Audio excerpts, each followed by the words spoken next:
कहानी उसके हिस्से का आकाश। ट्रेन तीव्र गति से भागी जा रही थी।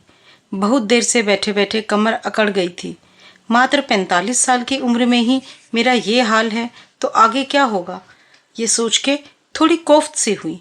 थोड़ा चल लेती हूँ, ये सोच के डिब्बे के दूसरी साइड तक चली गई। अचानक से एक चेहरे पे नजर गई। उसकी भूरी आंखें और गाल का तिल किसी की याद दिलाने लगा। दोबारा से देखने के लिए एक दो चक्कर और लगाए, पर असमंजस की स्थिति बनी रही। हिचकिचाते हुए पूछा, आप नीलांजना हैं? उस महिला ने नजर उठा के देखा और कुछ सेकंड बाद विस्मय से बोली, आशा दी आप? फिर गले लग के हम दोनों ही खुशी से रो पड़े। लगभग 23 साल बाद आज मिले हैं, वो भी यूं अचानक ट्रेन में।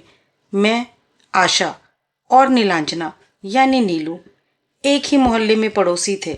एक दूसरे के घर खूब आना जाना था। नीलू 5 साल छोटी थी और सारा दिन बहाने बहाने से हमारे घर आती रहती थी। कभी पढ़ने, कभी गुड़िया के कपड़े बनवाने या फिर कभी अपने बाल नए तरीके से बनवाने। अपने घर में तो मानो उसका दिल ही नहीं लगता था। नए कपड़े पहनने और सजने का शौक था नीलू को, पर पढ़ाई की चोट थी। घर में सबसे छोटी थी नीलू, एक बड़ी बहन और फिर एक भाई।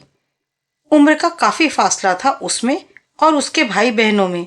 बहन से करीब 10 साल छोटी थी नीलू। चंचल, खुशमिजाज और बातूनी। हमारा पूरा घर नीलू की हंसी से गूंजता रहता। जिस साल मेरी शादी हुई, नीलू मात्र 16 साल की थी। आज मेरे 2 बच्चे हैं। बेटा बैंगलोर में पढ़ रहा है, उसकी तबीयत खराब है इसलिए मैं बैंगलोर जा रही हूँ। बेटी बीए कर रही है, उसे आईएएस बनना है, पर मेरे पति के बॉस का बेटा उसे पसंद करता है। इंजीनियर है और 4-5 महीनों बाद 2 साल के लिए अमेरिका जा रहा है। इसलिए मेरे पति के बॉस ने बेटी का हाथ मांगा और जल्दी जल्दी शादी करने को कह रहे हैं ताकि वो भी साथ ही अमेरिका चली जाए। बेटी अभी 3-4 साल शादी नहीं करना चाहती। पति का भी यही कहना है कि वो अभी छोटी है, पर मैं ये रिश्ता हाथ से नहीं रहना चाहती। थोड़ी देर तक नम आंखों से एक दूसरे के हाथों को पकड़े रहने के बाद मैंने उससे पूछा कि वो कहाँ जा रही है। उसने बताया कि वो बेंगलुरु जा रही है। वहाँ उसके पति एक हॉस्पिटल में एडमिट है। मैं शादी के पहले साल तो 3-4 बार मायके गई। फिर हम दुबई चले गए 5 सालों के लिए। इसी बीच पापा का ट्रांसफ़र किसी और शहर में हो गया, तो फिर उस मोहल्ले में कभी जाना ही नहीं हुआ। इसलिए उसकी शादी और उसके पति के बारे में मैं कुछ जानती नहीं थी। मैंने उत्सुकता से पूछा, कैसे हैं तेरे पति, क्या करते हैं, खुश तो हो, और कितने बच्चे हैं? अभी तो छोटे होंगे। धीरे से मुस्कुरा के बोली, मेरी शादी मेरे जीजा जी से हुई है। दीदी एक दिन मार्केट से आ रही थी कि एक कार ने टक्कर मार दी और उस दुर्घटना में वो अपनी जान गंवा बैठी। सबने मिलकर उसकी पढ़ाई छुड़वा दी और वो भी पढ़ाई छोड़ने के लिए मान गई। सबने उसे अपनी दीदी के बच्चों और दीदी के पति की गृहस्थी संभालने के लिए उनकी दुल्हन बना के भेज दिया। 18 साल की उम्र में वो 3 बच्चों की माँ बन गई और अपने से 15 साल बड़े आदमी की पत्नी। सारे दायित्व निभाने के लिए वो बहू, पत्नी और माँ है, पर उसका अपना कुछ भी नहीं।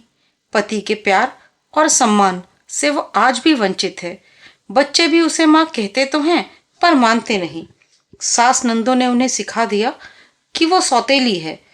उनसे भी क्या शिकायत जब अपना पति ही विश्वास ना करे। शादी तो कर ली, पर उसके हर काम को शक की नज़र से देखते हैं। पति के 3 बच्चे हैं, इसलिए उन्हें और नहीं चाहिए, तो उसे अपने बच्चों की माँ बनने का मौका ही नहीं मिला। सजने संवरने की शौकीन नीलू बस एक अधिकार रहित मुफ्त की नौकरानी बन के रह गई। सब कुछ सुन जान के मैं तो सन्न रह गई।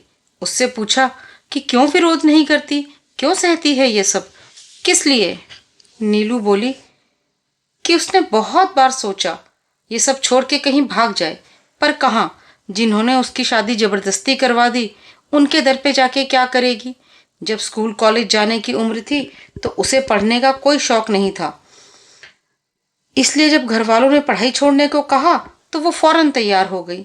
आज पछताती है, अगर पढ़ लेती, डिग्री होती तो कहीं नौकरी करके इज्जत की 2 रोटी कमा लेती और ढूंढ ही लेती अपने हिस्से का आकाश, तोड़ देती है पिंजरा जहां सिर्फ घुटन है। पर अब क्या हो सकता है। उसे दिलासा देके वो अपनी सीट पे आ गई। एड्रेस और मोबाइल नंबर ले लिया है उसने नीलू का। कुछ तो करना होगा, ऐसे ही उसका जीवन व्यर्थ तो नहीं होने देगी वो। घर जाके पति और बेटी से सलाह मशवरा करेगी। बेटी के बारे में सोचते ही उसे ख्याल आया कि क्या वो सही कर रही है अपनी बेटी की शादी करके। ऐसी शादी का सोच के ही वो कांप उठी। नहीं, वो अपनी बेटी को पूरा मौका देगी जीवन में कुछ करने का। एक बार अपने पैरों पे खड़ी हो जाए फिर शादी का सोच लेंगे। ये कोई आखिरी रिश्ता तो है नहीं, और हो तो भी जीवन से तो बड़ा नहीं। वो देगी अपनी बेटी को उसके हिस्से का आकाश, पंख फैलाने का मौका, और सीखने देगी उसे ऊंची उड़ान भरने का शऊर। दोस्तों, कहानी कैसी लगी अपने